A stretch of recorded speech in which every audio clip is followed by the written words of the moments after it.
গতকালটা আমার একদমই প্ল্যান মতো যায়নি, শরীরও ভালো ছিল না আর মনটাও কেমন যেন অফ ছিল। হ্যালো, আমি অনিন্দিতা। আমার নতুন একটা ব্লগে তোমাদের সবাইকে স্বাগত।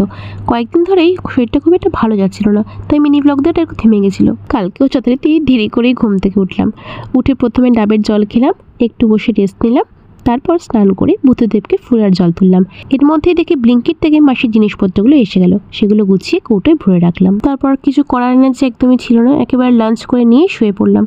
ঘুম থেকে উঠেও শরীরটা খুব খারাপ লাগছিল। বিকেলে উঠে নিজেকে একটু ভালো ফিল করানোর জন্য চা বানালাম। এখন আমি খুব একটা চা খাই না, কিন্তু কালকে হঠাৎ খুব ইচ্ছে করলো। তারপর বসে পড়লাম একটা মা কালীর মূর্তি রং করতে।